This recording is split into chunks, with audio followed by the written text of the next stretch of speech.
Okay, so here I am logged into my APIC. It could be any one of your 3 APICs for purposes of migration. So where do we go to get started for this migration? So we're going to be under System and then click on the controllers area.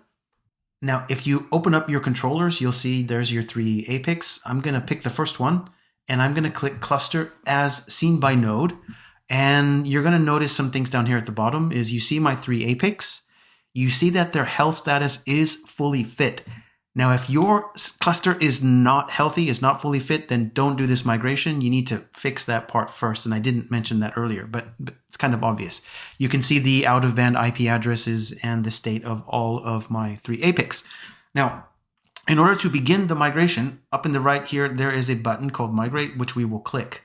Now, what this is asking in terms of a validation status. So in terms of the logic of the workflow, it's saying, okay, I'm aware of these 3 existing APICs and how they're configured.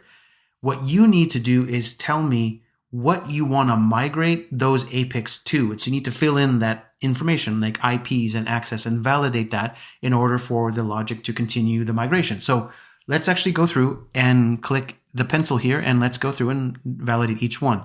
The first one here is my physical APIC. And as I mentioned earlier, I have 1 physical APIC and 2 virtual APICs, but let's pretend that they're all 3 physical APICs.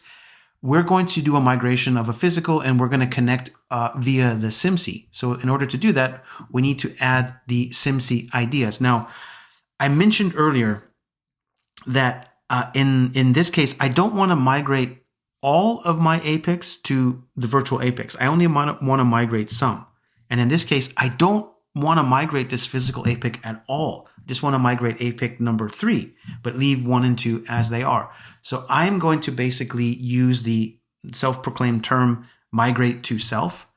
But let's pretend for a minute that I was actually migrating, just for sake of example. The SIMC IP address and credentials that you're going to use to validate would be for your target APIC, the one you are migrating to. So if I was migrating this physical to, let's say, another physical or to a virtual, I need to enter the credentials of the target, okay?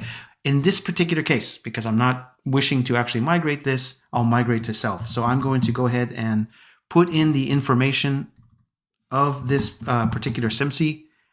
I'm going to use the credentials of the SIMC account, and I'm going to click validate, and we want to see that green success banner that we see here. Down below, we have a name and the password. This is the admin password for ACI itself. So we're going to go ahead and use that password here, and then the out-of-band IP. Now, again, because I'm quote unquote migrating to self, I'm going to use the actual IP address of the APIC. If you were actually migrating this to another device, you would put the appropriate out-of-band IP. I'll show that when I show you how I set up the migration of APIC 3, which is the one that I'm showing the migration for. So we'll go ahead and click apply. That one is done. For the second APIC, this happens to be a virtual APIC, but let's pretend it's physical. I don't want to migrate this one either, but remember the logic requires me to kind of pretend that I'm doing all or nothing. So this is another case of migrate to self. And let me put the IP address of itself. It is this, and the the credentials and password for the ACI fabric. Again, just like the one we did before, we'll enter that. We will click validate. We have success. And again, it knows, hey, you're not changing your out of band. You're kind of migrating to self. That's perfectly fine. So again, we're not migrating APIC 1. We're not migrating APIC 2, but we have to satisfy the logic. Okay, the last one, and this is the important one. This is the one that we are actually going to migrate. So let's pick the appropriate controller type. Again, this is another virtual, but let's just pretend it's physical.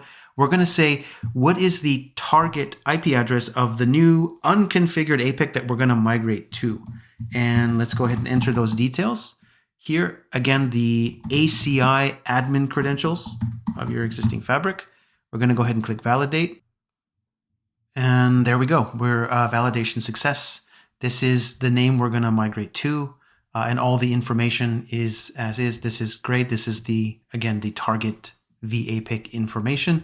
We'll go ahead and click apply. You can see validation is complete for all 3. So let's go to the big step and actually click migrate.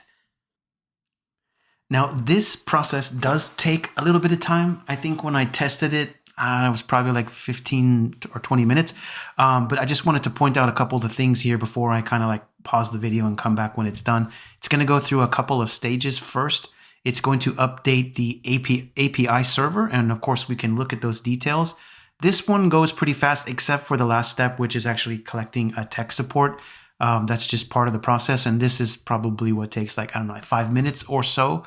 And then once that is done, we can look down here at the VAPIC complete process here and which step it's on. Again, once that tech support gathering is done, the rest of these go, again, fairly quickly. I think recommissioning and syncing the data probably take the other extra 5 minutes. So what I'm going to do here is I'm going to pause the video and come back when this is done.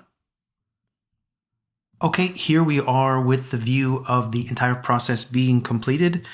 Just for fun, I did measure more or less the time it took for each stage. And in my conditions in my lab, to update the API server took about 4 minutes. And then the second part down here, where we actually migrate the whole APIC with its configuration and bring it in and out of the cluster, that process took about 10 minutes. And really the part that took the longest was, as I said earlier, the recommission health and then sync it. That took about, I want to say 8 of those 10 minutes. But all told, look, 14, 15 minutes, and this particular APIC was actually migrated. So I'm going to go ahead and close that. You can see my cluster is fully fit. I've migrated APIC 3 to the new APIC, and everything is looking good. So if you follow this process, whether it's physical to virtual, virtual to physical, or whatever mix, you're going to see exactly what I showed you. So I hope you found this useful, and stay tuned for more cool videos, hopefully cool videos about some of the new features that are coming or have come in ACI 6.2.